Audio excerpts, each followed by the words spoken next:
Vamos a hablar de sostenibilidad, vamos a hablar de transformación digital, vamos a hablar de innovación, por supuesto, porque estamos en la semana de la innovación, pero sobre todo vamos a hablar de algo que, que tiene una relevancia enorme en el momento que estamos viviendo y es la gestión del cambio. Casualmente hace un ratico contestaba a un comentario en LinkedIn de alguien que hacía un análisis muy interesante respecto a por qué las personas deben continuar más que nunca en el centro de las operaciones y de las iniciativas. Y creo que eso es música para mis oídos porque es justamente lo que queremos posicionar hoy en términos de la gestión del cambio. Es un movilizador absolutamente imperativo en cualquier proceso de transformación, aún si esa transformación es digital, porque movilizar la transformación implica ver mucho más allá de la tecnología. Es muy fácil con la cantidad de cosas que tenemos hoy al alcance de la mano desde nuestros teléfonos, desde donde sea, caer en la trampa de predominar la tecnología. Miren, no hay una conversación más recurrente que yo haya visto en el ejercicio de esa group, cuando esa group acompaña a diferentes compañías hacia la transformación, que ver la conversación en qué será lo que escogemos, Gemini o Copilot, porque pues es que Gemini, porque es que de pronto ya tenemos la suite de Google, o Copilot, porque, pucha, pero es que si entonces escogemos Copilot, toca volver a comprar Office o viceversa. Entonces, uno les dice, no, esperen, antes de centrarse en cuál es la herramienta que sea que vayan a escoger, porque es que hay infinidad de posibilidades, centrémonos en qué es lo que realmente importa y justamente de eso se va a tratar la charla de hoy, pero muy fiel a mi estilo y muy fiel al estilo de esa group. Vamos a arrancar con una historia cortica.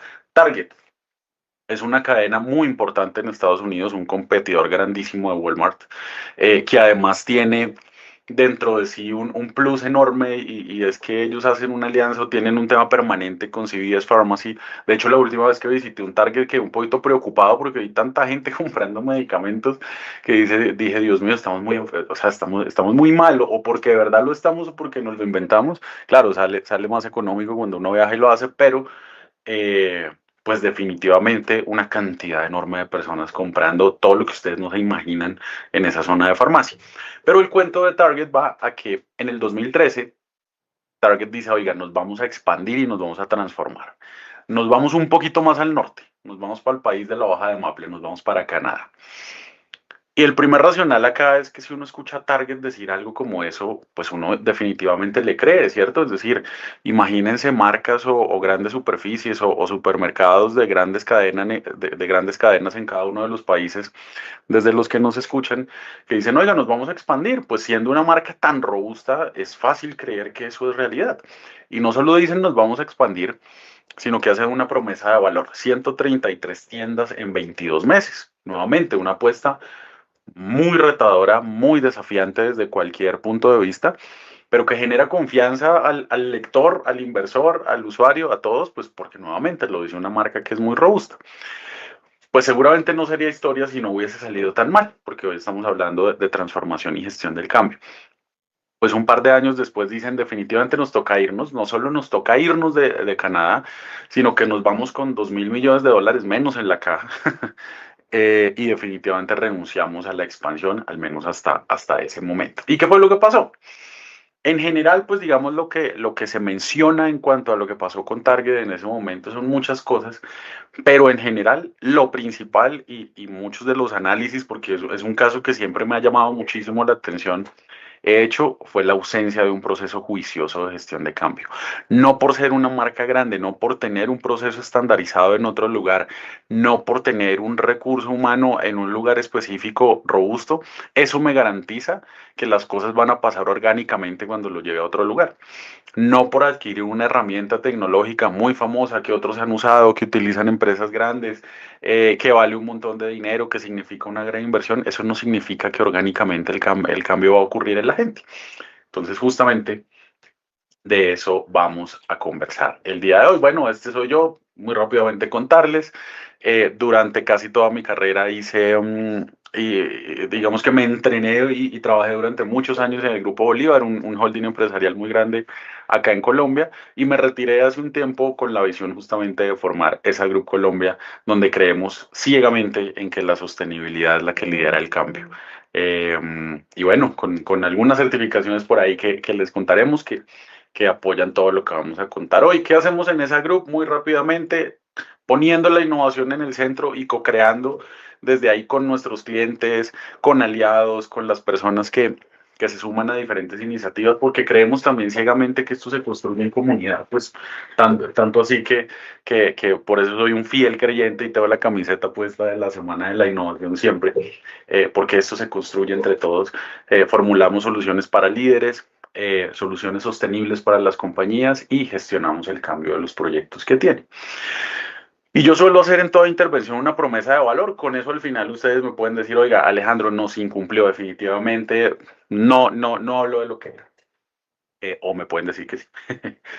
Primero, que la tecnología por sí misma no transforma. Miren, esto parece un lugar común, esto parece como que es una obviedad, pero se van a dar cuenta en el ejercicio y démonos cuenta en el ejercicio que no pasa. Por suscribirnos al gimnasio, eso no quiere decir que ya bajamos de peso o que ya tenemos una vida más saludable. Eso implica, o cualquier cambio en la vida implica ver muchísimo más allá. De hecho, suelo poner ese ejemplo, que uno cada 31 de diciembre o 1 de enero se promete este año sí bajo las libras que tengo que bajar, este año sí como más saludable, este año sí lo que sea, complementenlo con las promesas que se hayan hecho. Y usualmente suele fallar por eso, porque uno se va a la forma, o en este caso al gimnasio, y rara vez uno se preocupa por ir al deportólogo, por ir al médico, por generar un plan de nutrición acorde al cuerpo, no solamente lo que uno puede investigar en videos, que pues funciona y sirve, pero no es lo mismo que ir. Y bueno, muchas cosas que hacen falta. Uno no transforma sus rutinas, no siempre pasa. Quienes lo hacen son los que llegan al objetivo.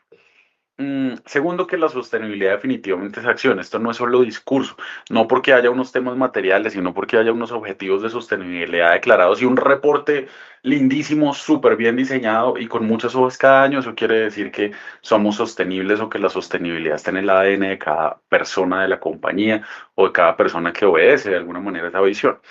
Que el cambio sucede en las personas. ¿Sí? El cambio no está dado por implementar algo nuevo. Claro, hay cosas que cambian, claro, seguramente el equipo de TI que ha sido el más relacionado con cosas durante cualquier implementación tecnológica, pues ya sabe cómo funciona, pero no necesariamente sucede en la gente que es la que lo tiene que utilizar. Muy pocas cosas, muy pocas cosas funcionan sin la intervención del usuario real, sin la intervención de las personas que tenemos en la compañía. Y finalmente, que es en lo que redunda todo esto, es cómo hacemos para que la innovación, la sostenibilidad, la transformación y el cambio sean una ventaja competitiva a nivel corporativo o a nivel emprendedor, porque esto también le sirve a las personas que están emprendiendo. Y acá quiero hacer un disclaimer súper importante, agradecerle muchísimo al cliente que nos permitió mostrar este caso. Si por alguna razón digo un nombre, digo alguna cosa que se me sale por ahí, pues eso es como dice en algunas películas, es mera coincidencia, obviamente protegemos su identidad, pero les vamos a contar el caso de una compañía de seguridad con la que trabajamos, con presencia importante a nivel nacional, con un foco muy importante en seguridad residencial, sobre todo en conjuntos residenciales, y en corporativos, tanto empresas como centros comerciales, eh, pues que nos abrió sus puertas y que nos invitó a desarrollar un trabajo que para mí pues es lindísimo. Y acá les digo otro insight que tuvimos con el equipo cuando escogimos este caso y es el año pasado cuando trajimos el estudio de caso, escogimos una empresa de software y de seguridad tecnológica casualmente, que estaba desarrollando un producto sumamente innovador, muy innovador y que lo estaba vendiendo incluso a nivel público a algunos municipios y departamentos del país. Y uno de los insights que hicimos fue, bueno, a veces cuando el producto en sí mismo es como tan innovador, como que la gente dice, oiga, no, pues tan fácil innovar ya de ahí, ¿no? Entonces dijimos, bueno, traigámonos un caso de una empresa que tenga una visión un poco, o más bien cuya operación se entienda como que es menos susceptible de innovar, ¿no? Porque uno se imagina el guarda del centro comercial o el guarda del conjunto residencial y uno dice, pero ¿cómo haría para innovar? Bueno, pues eso hace parte de lo que vamos a ver el día de hoy. Y acá una de las primeras cosas que estaba pasando con esta compañía cuando llegamos. Digamos que, como les decía, una muy importante presencia en el mercado y pues es una compañía que a veces uno la ve y reconoce la marca con relativa facilidad, pero empiezan a pasar algunas cosas y es El mercado. Primero, el mercado, yo creo que muy pocas corporaciones o muy pocas compañías el día de hoy se salvan de lo que pasa en el mercado y todo lo que han traído muchas condiciones externas al día a día y a la economía de cada empresa. Eh, pero adicionalmente se estaban sintiendo presionados por temas ESG. Miren, los temas de sostenibilidad cobran cada vez más relevancia en el mercado. O sea, casi que se vuelve redundante decirlo, pero hoy por hoy los clientes deciden muchísimo basados en en la sostenibilidad. Hoy en Colombia solamente más o menos el 90% de la gente, y esto lo dice Economista Colombia, deciden con base en la política sostenible clara y demostrable que tenga una compañía en particular. Es decir, preferimos marcas que nos están comunicando, oiga, somos sostenibles y cuidamos nuestros procesos. Inclusive más del 50% de la gente en general está dispuesta a pagar más si considera que el producto que va a comprar tiene elementos sostenibles y más de la mitad, es una cifra cercana al 55% que nos lo dice Accenture y es, han dejado de comprar cosas porque consideran que lo que venden no está alineado con los valores sostenibles que nos pide el momento de hoy. Entonces era una marca que decía, bueno, o es una marca en una empresa que dice, tenemos esta operación entendida como una operación operativa tradicional, ¿cómo hacemos no solo para implementar algo que estamos pensando desde una transformación digital, sino de alguna manera para hacerlo sostenible? Entonces dijimos, bueno, nos le medimos al reto. Además que tenían algunos problemas internos, ¿no? Eso pasa a veces y es que se mapean algunos temas que se traducen en escenarios de riesgo y es que tenían cosas como que había muchas novedades que tardaban muchísimo tiempo en escalarse. Esto en este sector es gravísimo, pues porque es un sector del que se espera que haya casi que respuesta en tiempo real, ¿cierto? Si la policía nos dice, oiga, no, es que nos estamos demorando 4 horas en escalar cada caso, pues uno dice, bueno, estamos bastante lejos de ser eficientes, ¿cierto? Entonces, como que trasladando esa lógica a la que todos puede ser que estemos expuestos, pues así funcionan este tipo de empresas y decían, bueno, si nos demoramos un montón de tiempo en escalar casos, pues ¿cómo hacemos para ser eficientes? Y no es solo por evitar que un caso se presente, es porque si yo me demoro mucho en escalar un caso en un momento dado, perdí absolutamente la confianza de la persona que tengo al frente, del cliente corporativo, residencial, lo que sea.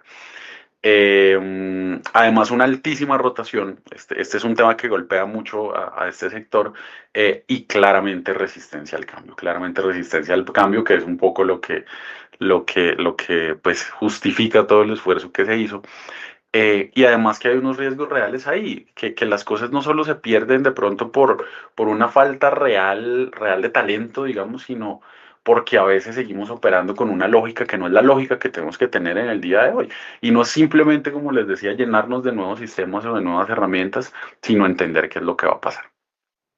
Entonces, la primera respuesta es, bueno, efectivamente hay que hacer una transformación digital. Ellos deciden incorporar dentro de su proceso un sistema, bueno, digamos que para no describirlo muy a profundidad y nuevamente, recuerden que uno de los postulados es realmente hoy y en esta charla en particular, la herramienta realmente no es lo más importante.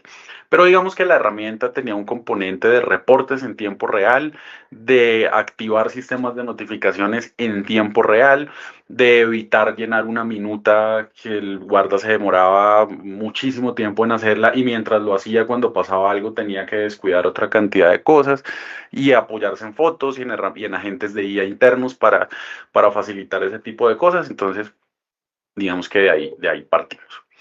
Mm, y yo creo que la primera clave de todo este camino, en este caso que tuvo esa group, fue no preguntarse y no llevar a la compañía simplemente a preguntarse, oiga, ¿cuál es el software que van a comprar? Que para mí es el equivalente a Gemini o Copilot. Ojo, y sin decir que Gemini o Copilot son ambas de manera independiente, son herramientas maravillosas, como lo eran las herramientas que tenía esta compañía sobre la mesa. Pero el punto no es necesariamente la decisión al final, o más bien la pregunta no parte de qué herramienta es la que tengo que conseguir. La pregunta parte de cómo hago para ser más ágil, más rentable y más sostenible. Y cuando resuelva cómo quiero ser más ágil, más rentable y más sostenible, perfecto. Ahí es donde me pregunto cuál es la herramienta que de acuerdo a mi realidad, a las personas con las que cuento, al mercado en el que me muevo, a los clientes que atiendo, etcétera, etcétera, etcétera, es mejor para lograr esa agilidad, rentabilidad y sostenibilidad. Entonces partimos de esa base. Pero si ustedes se dan cuenta, en esa pregunta, más agilidad, más rentabilidad y más sostenibilidad, falta una pieza. Eh, ¿Y saben cuál es la pieza que falta? Que la transformación realmente ocurre cuando nos preguntamos no solamente por la herramienta, sino nos preguntamos por cuál es el futuro que queremos construir. Y no hay una sola manera de construir futuro a nivel corporativo que no involucre a las personas, que no involucre a las personas. ¿Cuál es el legado que como compañía queremos dejar? ¿Cuál es el futuro que queremos cuidar? ¿Cuáles son las cosas que queremos generar? No hay una manera de generar futuro que no incluya a las personas que trabajan conmigo y a las que me debo en el ejercicio de mi modelo de negocio o de mi visión de prestar, de ofrecer productos o servicios. Entonces lo construimos con y para las personas. Y ese fue el primer postulado de los primeros postulados que implantamos allá. Listo. Ya sabemos que queremos ser más ágiles, más rentables, más sostenibles, pero esto se hace de la mano de la gente. Porque de otra manera va a ser muy complicado que si no nos paramos y no vemos las realidades de las gafas del guarda que está en terreno, pues realmente logremos llegar a una solución que pueda ser viable para la mayor cantidad de personas. Hay otro tema acá que estuvimos analizando cuando planeábamos la intervención y es que es muy importante contar lo que no se hizo, porque eso que no se hizo es algo que desafortunadamente hemos visto que se suele hacer. Y es que muchas veces a nivel corporativo llegamos el lunes y nos aparece una nueva funcionalidad que desconocemos hasta ese momento. Es decir, ese día nos damos cuenta que, ok, hoy tengo acceso a esto desde mi bandeja colaborativa o desde mi workspace. O me mandan un mail y me dicen desde mañana tenemos esto acá implementado, entonces asegúrate de utilizarlo, asegúrate de ir a los entrenamientos, asegúrate de no sé qué. Pucha, y el riesgo de eso es perder una cantidad de terreno anterior, no solo desde el que se estuvo construyendo una solución aterrizada a una corporación o una compañía, sino desde el que tuvieron la oportunidad de involucrar a la gente a la que le va a doler esto y a la gente de la que va a depender que eso nuevo, llámese como se llame, funcione o no. Entonces, dentro del roadmap o dentro del plan de trabajo dijimos, bueno, primero, esto necesariamente tiene que involucrar a las personas que están en terreno, porque si esperamos que la usabilidad parta de ellas, eso no se soluciona simplemente mandando un correo diciendo que lo hagan, ni se soluciona simplemente pidiéndole a los líderes que le pidan a sus equipos que lo hagan, ¿no?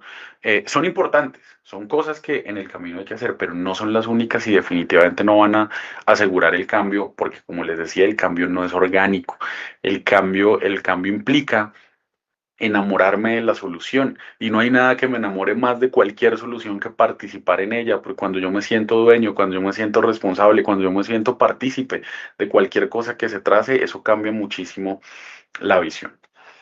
Em, la herramienta incluía unos dashboards o incluye unos dashboards, entonces había que pensar, bueno, ¿cómo hacemos más allá de la funcionalidad por defecto que trae la plataforma? Porque pues obviamente, digamos que la solución que adquirió esta empresa pues trae una cantidad de cosas por defecto, era entender también cómo se iba a distribuir y cómo se iban a enaltecer y se le iba a dar un lugar preponderante a esos tipos de dashboards, por ejemplo, de información en tiempo real, que iban a ser una ganancia enorme para los clientes o para los usuarios. Tenía unas cosas o tiene unas cosas por detrás de agentes para facilitar la programación de turnos, entonces pues definitivamente va a que trabajar en eso, además de la automatización per se de procesos que podía significar. Y creo que este es un momento increíble antes de continuar con el resto del caso para hablar de lo que significa usualmente o cómo evolucionan usualmente las empresas, por grandes o pequeñas que sean en términos de transformación digital. Inclusive, esto uno lo puede traslapar a una naturaleza individual, en la manera en que yo utilizo, por ejemplo, en este momento, agentes de inteligencia artificial o cualquier herramienta digital que tenga a mi alcance para realmente impactar en mi vida. Entonces, inicialmente las cosas suelen arrancar por curiosidad, ¿cierto? Y recuerden ese momento cuando o compraron un celular nuevo y empezaron a explorarlo, o cuando descargaron por primera vez ChatGPT, Claude, Gemini, DeepSeek, cualquiera de los agentes que existen hoy en día, y empezaron simplemente a utilizarlo. O incluso, voy a poner el ejemplo de mi señora madre que a veces utiliza ChatGPT para hacer preguntas em, generales, simplemente de cultura general o para resolver cosas súper básicas en su día a día.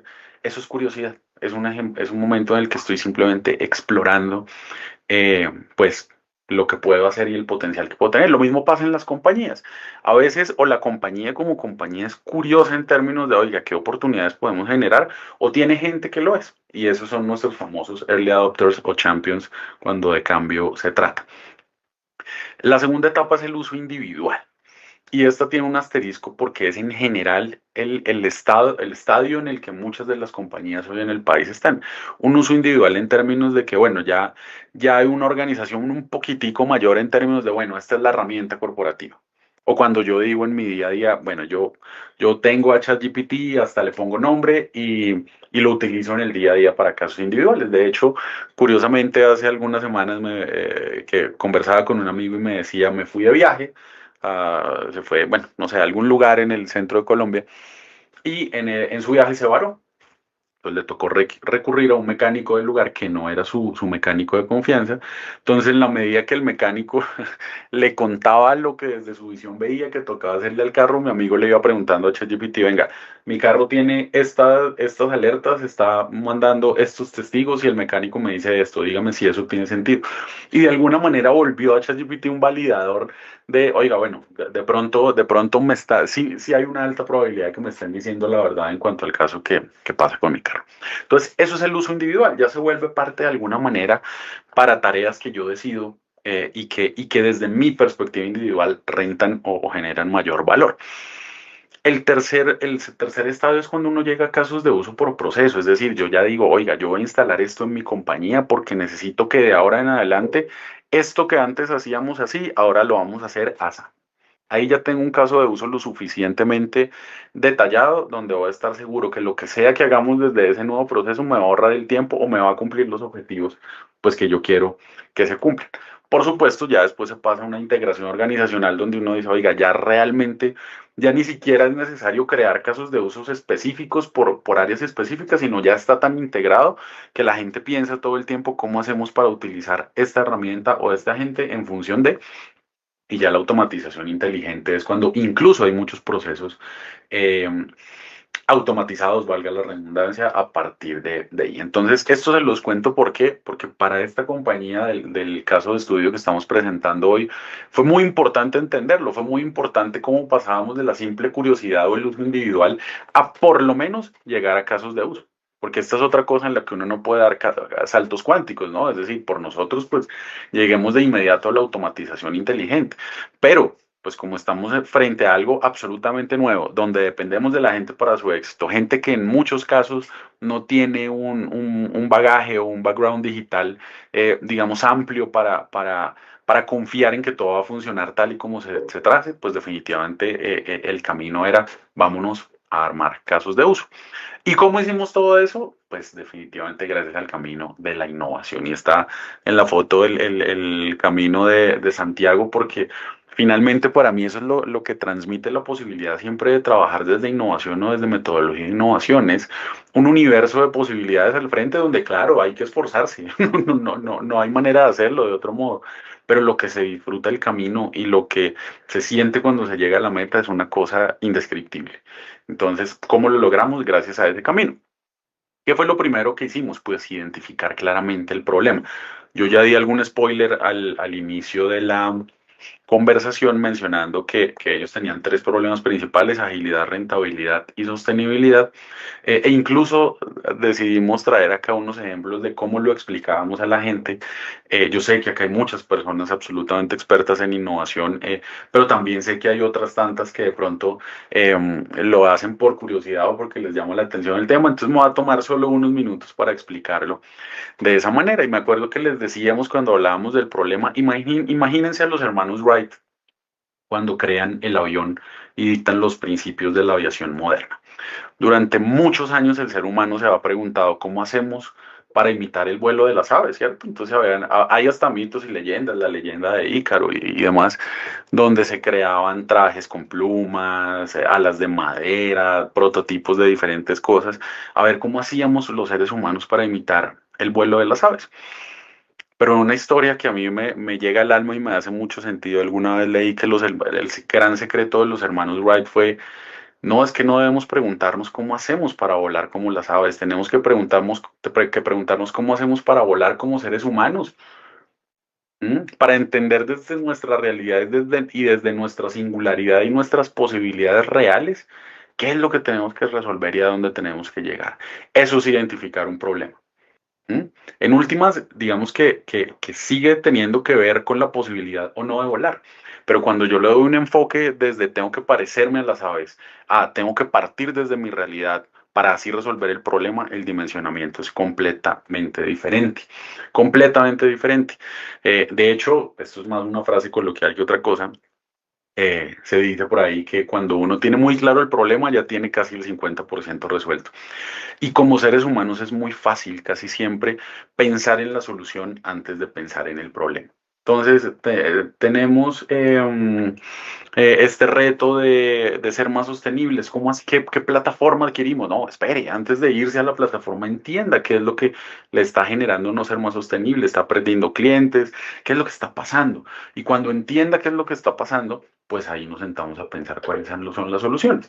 Entonces, ¿qué hicimos acá? Primero recogimos la voz del usuario, trajimos a los guardas, trajimos a los supervisores y les preguntamos, bueno, o más que les preguntamos, hicimos una serie de experiencias con ellos para entender la naturaleza de los problemas y qué era lo que más dolía.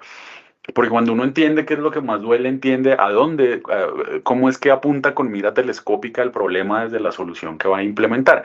Pero siempre, y este es un consejo que les doy tanto a las personas que están de diferentes empresas como a quienes están arrancando en el camino del emprendimiento, siempre, siempre, siempre para recoger la voz del usuario o para detectar problemas tiene que haber una luz acá, que es como ese faro en medio de la oscuridad. ¿Y cuál es esa luz? La estrategia de mi compañía y los valores, porque cuando todo se pone difícil, yo tengo que entender mi compañía para dónde va. ¿Cierto? Tenemos muchos problemas, sí, pero la manera de solucionarlo debe estar dirigida a eso que la compañía declara y a sus valores. Porque si, por ejemplo, mi problema tiene e involucra en su solución a líderes y como en toda solución involucra a las personas, pues esas personas deben ser las primeras representantes de lo que declara mi compañía que cumple. Eso no está ahí escrito solamente para tener una página web súper chévere o para declarar que los tenemos dentro de nuestro marco axiológico. Si yo declaro dentro de mis valores que soy innovador es porque eso se nota en el día a día. Si yo declaro en mis valores, que soy cercano y soy un líder de puertas abiertas, eso se tiene que notar en los equipos en el día a día porque no hay mayor desconexión que la da por la incoherencia y eso eventualmente el cliente lo nota. Entonces siempre, siempre con ese foco y con esa lámpara encima. ¿Y cómo hace para uno entender que lo que se le empieza a ocurrir respecto a un problema es viable o no? Pues investigando, ¿cierto? Un componente muy, muy importante de cualquier innovación es investigar, o al menos desde nuestro paradigma en esa grupo. ¿Por qué? Uno, desde la frase coloquial, pues para no caer en el riesgo de reinventarnos la rueda. Segundo, para entender en qué se han equivocado otros, pero también para entender cómo lo han resuelto otros, porque eso a mí me puede inspirar. Es decir, ver cómo otras empresas similares en el mundo resolvieron cosas medianamente parecidas me puede inspirar de muchas maneras. O bien para decir, no, eso definitivamente no es aplicable acá, o bien para decir, oiga, por acá puede haber una idea bien importante a la que le podemos dar un poquito más de volumen. Y nuevamente, me encanta traer estos ejemplos porque así los explicábamos con la gente en su momento y les decíamos, imagínense Viena 1800, a los albores de 1800. Las tasas de mortalidad posparto absolutamente disparadas. Eh, y nadie como que se tomaba el trabajo de preguntarse por qué. Y llega este señor, el doctor Semmelweis, y dice, vamos a observar qué es lo que pasa, no solo en mi hospital, sino en otros hospitales. Y se va pues con su nota, no sé qué, y empieza a observar qué hacían médicos y enfermeras, sobre todo médicos, antes de entrar a atender partos. Y empieza a encontrar con una tasa alta de recurrencia que muchos de los médicos antes de atender los partos que posterior a eso derivaban en casos de muertes de las mamás, estaban en salas de estudio, pues digamos, o en los anfiteatros haciendo prácticas pues educativas, por supuesto, con cadáveres. Y él empieza a preguntarse, bueno, ¿y esto qué pasa? Ojo, esto que hoy nos puede sonar como, Dios mío, pero ¿cómo así que primero estudiando los cadáveres y luego iban a atender una cirugía o un parto? Sí, estamos hablando más o menos los albores del siglo XIX, donde pues obviamente no existía algo, ni habían pasado por una pandemia como el COVID o todo lo que hemos pasado nosotros, donde aprendimos la importancia del lavado de manos. Y él dice, bueno, vamos a crear algo, crea incluso una sustancia como con algo de cloro y otras sustancias adicionales, la presenta a sus colegas y ¿qué creen que es lo que pasa primero? Pues todo el mundo se burla y dice, pero ¿cómo se le ocurre que simplemente por lavarse las manos van a decaer los casos de muertes postparto?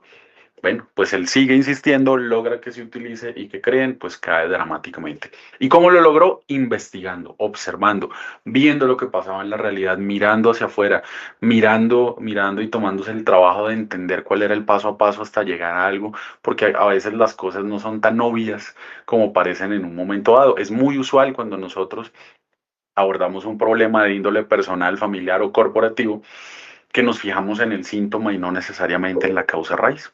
Entonces, investigar muchas veces nos lleva a eso, a entendamos cuál es la causa raíz de los problemas sobre los que estamos conversando.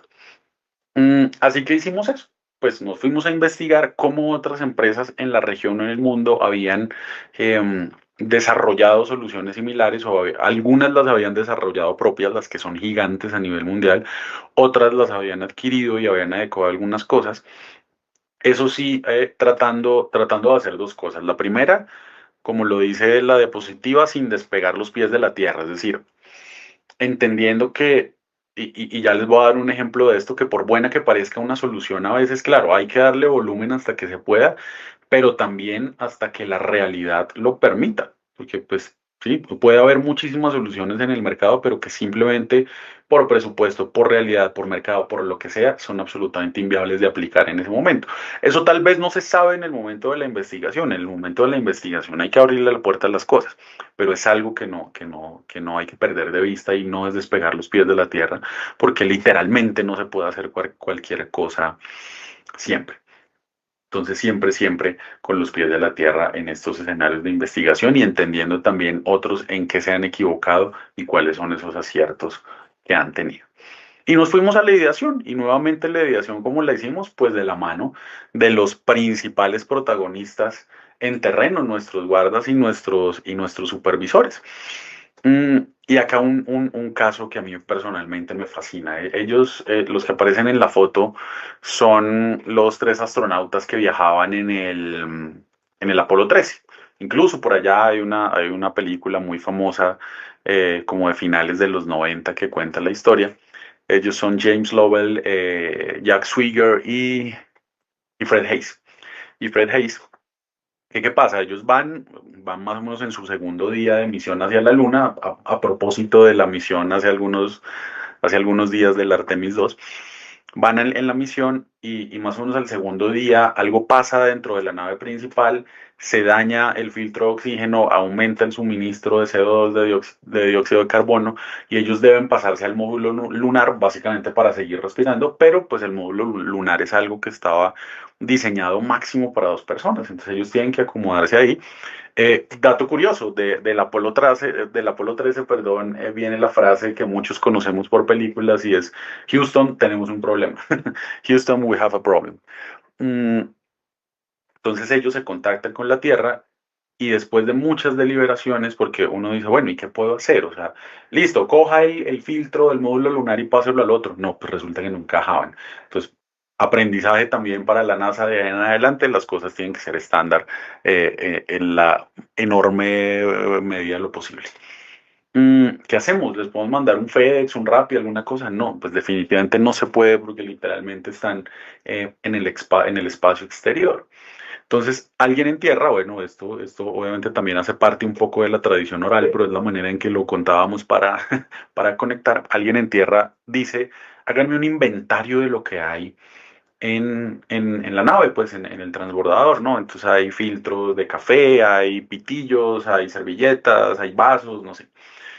Ok, esa persona en tierra, en la NASA, obviamente reúne a un equipo de ingenieros y les dice, les pone eso en la mesa y les dice, miren, no sé cómo van a hacer, pero con esto tienen que armar un filtro de oxígeno que sirva para que estas tres personas regresen a la Tierra. Y bueno, obviamente eso sumado pues a una serie de esfuerzos adicionales que implicaban, por supuesto, hacer más eficiente el viaje de regreso, la ruta, todo.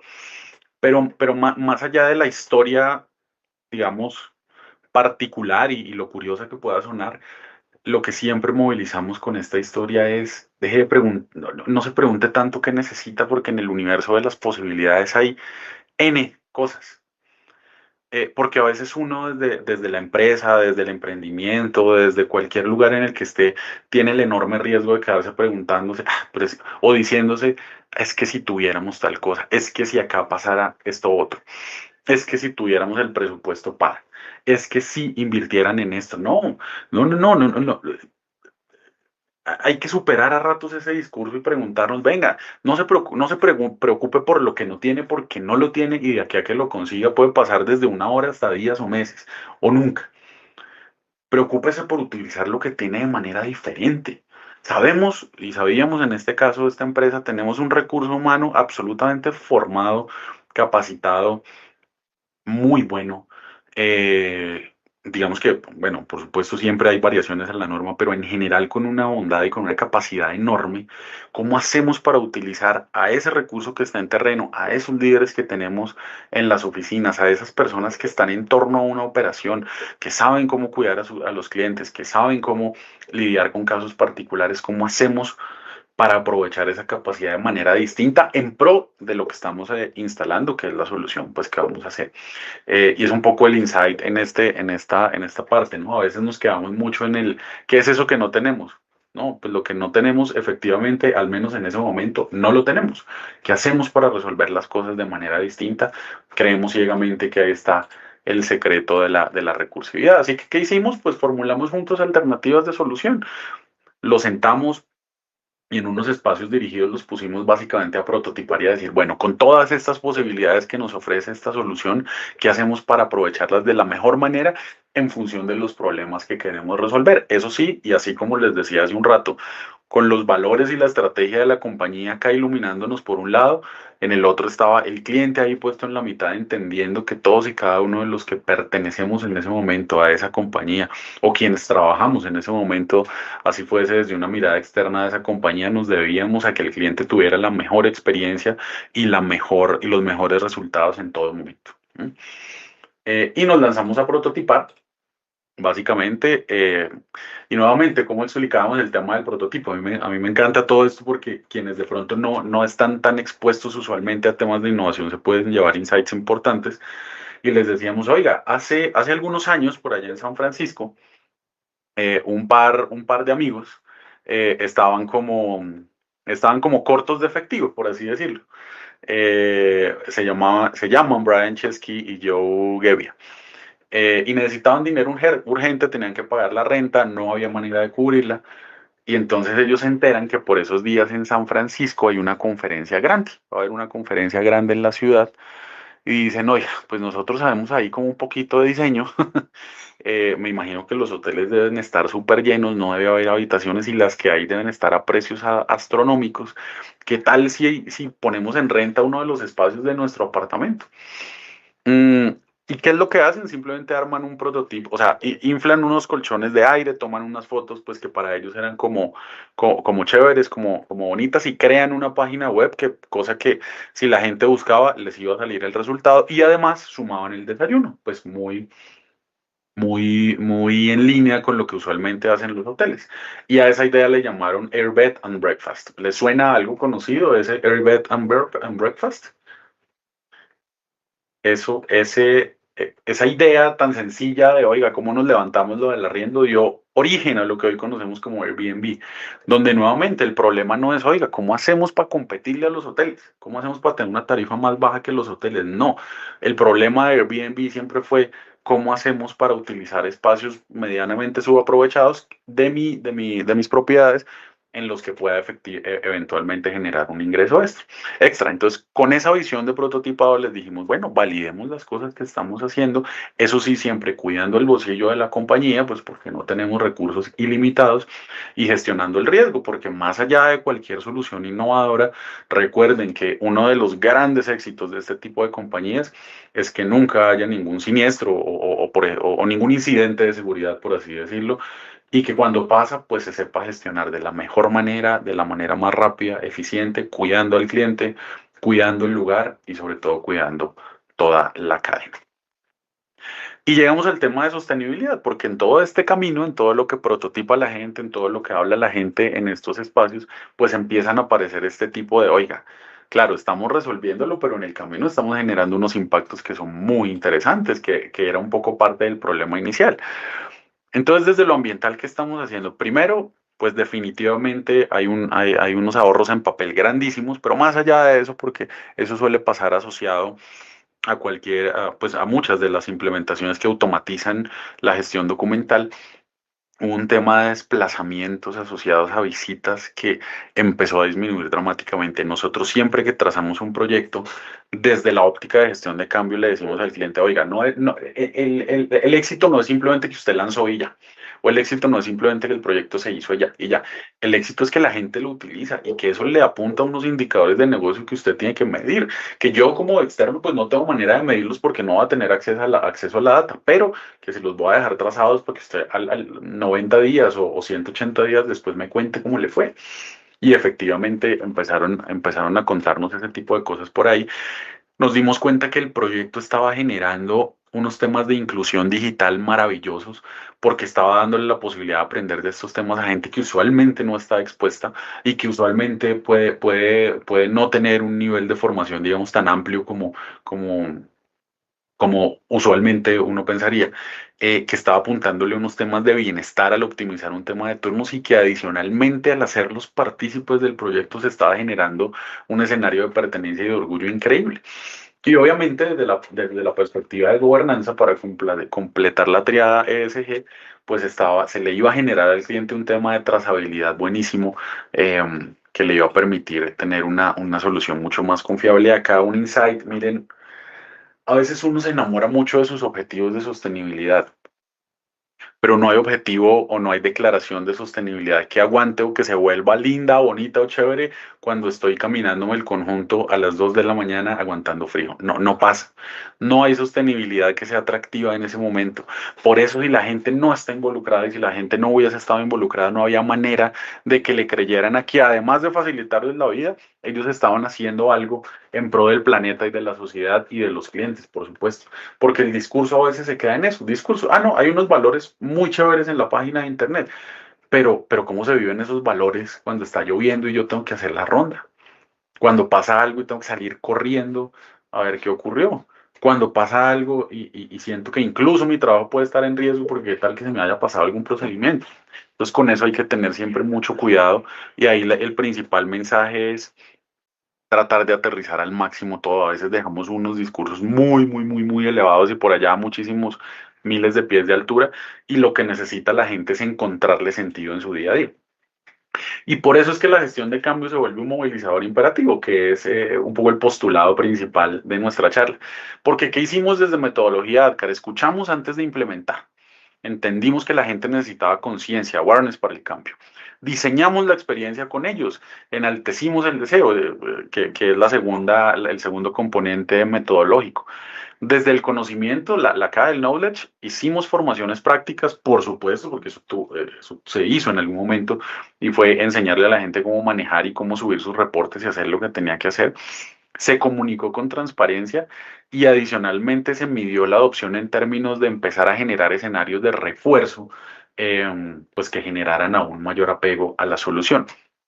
Y desde el refuerzo principalmente, tomamos una decisión que no es usual, pero que, digamos, cuando yo la cuento desde la experiencia, creo que fue una de las mejores decisiones que se tomaron en todo el desarrollo del proyecto, y es que la red de Early Adopters o de Champions, que es como usualmente uno le llama en gestión de cambio, fueron líderes. Y esto es supremamente relevante, porque el liderazgo o la capa de liderazgo de cualquier organización en un proceso de cambio de transición es nuevamente esa luz para todos. Miren, cuando yo digo la compañía, quienes hemos o trabajamos en compañías, cuando yo digo la compañía, pues la compañía es buenísima, es súper comprensiva, me deja ir a no sé dónde, me permite esto, da estos beneficios, etcétera, etcétera. O no es tan comprensiva o no es tan chévere por la razón que sea. La compañía es un ser indeterminado, ¿cierto? Uno no le puede poner ojos, nariz, boca, cabello a la compañía. Uno usualmente está hablando de su líder, porque la compañía se manifiesta hacia las personas a través de sus líderes. Esa es la manifestación de la compañía que yo tengo. ¿Cómo es mi líder conmigo?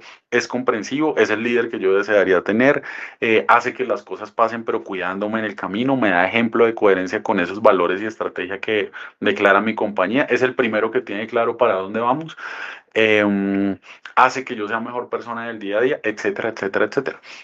Entonces, en este proceso de cambio dirigido a la transformación digital, dijimos, oiga, los líderes tienen que ser los primeros, porque es que no puede pasar que yo, como guarda, recorriéndome el conjunto, el centro comercial, la empresa por decimoquinta vez en mi turno, esté viendo cómo subo el reporte o cómo automatizo la labor que me están pidiendo, y mi líder es el primero que dice, no, pero eso ¿para qué? No puede pasar, no puede pasar porque se desmonta cualquier iniciativa de cambio. Entonces, hubo un proceso en el que se responsabilizó a los líderes, es decir, más que responsabilizarlo, porque eso suena como a culpa, no, se les dotó de la, eh, digamos, de la visión de, oiga, esto no va a funcionar sin ustedes. Ustedes deben ser los primeros, el primero que saca el teléfono para reportar, el primero que arma el turno, el primero que le pregunta a la gente, ese es usted, porque sin ustedes esto no va a funcionar. Y de esa manera aterriza la manera en que va a ser hacia su gente que las cosas pasen, la manera en que va a ser ejemplo para todos, la manera en que va a hacer que la gente sea mejor y sobre todo la manera en que va a funcionar a partir de lo que declara la compañía hacia sus clientes. Em, y dicho eso, y ya para despedirme en estos últimos minutos que nos quedan, nuevamente una historia para finalizar que me hace mucho sentido y es el efecto IKEA. En eso nos basamos cada vez que involucramos a la gente en este tipo de soluciones. El efecto IKEA, parte de un experimento hecho hace algunos años donde encontraron que la gente cuando armaba o cuando tenía cosas que de alguna manera había hecho con sus manos, solía ponerle un mayor precio frente a cosas hechas por otros o frente a cosas compradas en cualquier almacén. Por eso se le llama el efecto IKEA, porque, pues como ustedes saben, IKEA es una tienda sueca que, entre otras cosas, te vende la promesa de valor de yo le vendo todo porque lo arme usted mismo en la medida de lo posible. Em, entonces, ese efecto IKEA es multiplicador cuando tú te das cuenta que, oiga, hay que hacer que la gente toque la solución.